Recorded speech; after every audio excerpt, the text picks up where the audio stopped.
जंगल में ठंड का मौसम आ गया था। चारों तरफ बर्फ पड़ रही थी। उसी जंगल में टोनी चिड़िया रहती थी। टोनी चिड़िया का एक बेटा था जिसका नाम मोनू था।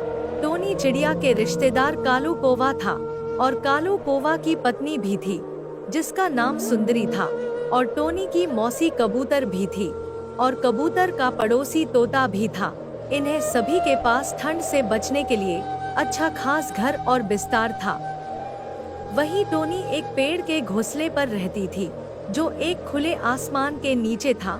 जैसा ही ठंड का मौसम आया है, टोनी तब एक पेड़ के नीचे अपना घोंसला लगा लेती है।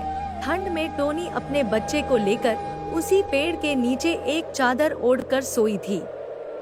तभी उसके पास रानू चिड़िया आती है और आकर बोलती है, क्या टोनी बहाना कितनी ठंडी में क्या कर रही हो बाहर? आपका रानू के घर पहुंचने के बाद रानू कोन को खाना देती है खाने के लिए।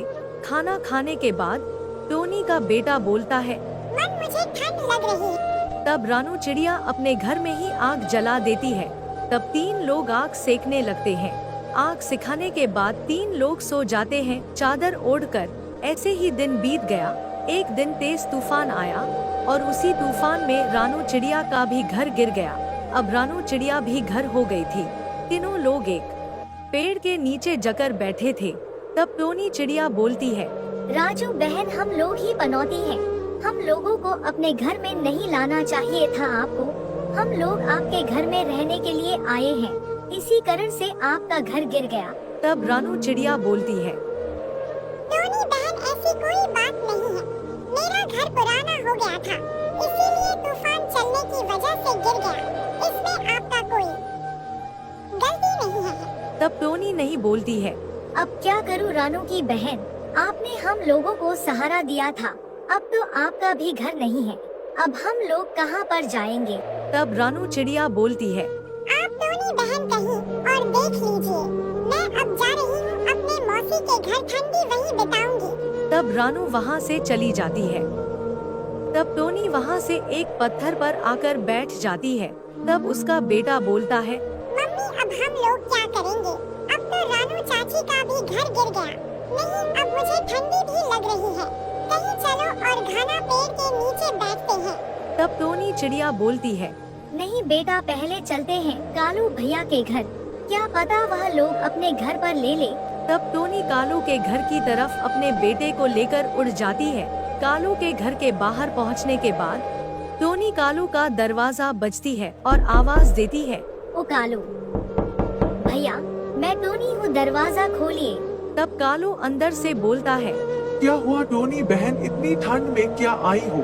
तब टोनी बहन अपनी पूरी बात बताती है। टोनी की बात सुनकर कालू दरवाजा खोलने जा ही रहा था।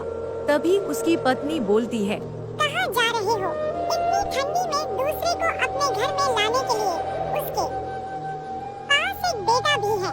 ठंड में आएगी, मेरे घर पर रहेगी और मेरा बिस्तार भी गंदा कर देंगे इन लोगों। ना चाहते हुए भी कालू टोनी को मन कर देता है। टोनी बहन, मेरे पास जगह नहीं है। मैं आपको अपने घर में नहीं रख सकता। इतनी बात सुनकर टोनी वहाँ से चली जाती है। अब टोनी उदास होकर एक पेड़ के नीचे बैठ जाती है। तब उसे ख्याल आता है कि मैं क्यों ना मुझे कबूतर के घर जाना चाहिए। क्या पता कबूतर मौसी हम लोगों को रख ले। तब टोनी अपने बेटे के साथ कबूतर मौसी के घर की तरफ उड़ने लगती है। उड़ते उड़ते कबूतर मौसी के घर के पास पहुंच जाती है। पहुंचने के बाद कबूतर मौसी के घर को बजाती है। दरवाजे की आवाज सुनकर कबूतर मौसी उठ जाती है। उठने के बाद कबूतर मौसी बोलती है, कौन है जो इतने ठंडे में आ गया मेरे घर? तब टोनी बोलती है, कबूतर मौसी, मैं टोनी हूँ, आप बाहर आइए, दरवाजा खोलिए। तब कबूतर बाहर आती है। बाहर आकर टोनी को बोलती है, क्या हुआ टोनी बेटा, इतनी ठंडी में आप अपने बेटे के साथ मेरे घर क्या करने आए हो?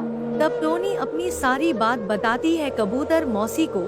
कबूतर मौसी अपने मन में सोचने लगती है, अगर मैं इतनी ठंडी में लोगों को अपना पास रख लूंगी तो ये लोग पूरा राशन मेरा खा जाएंगे।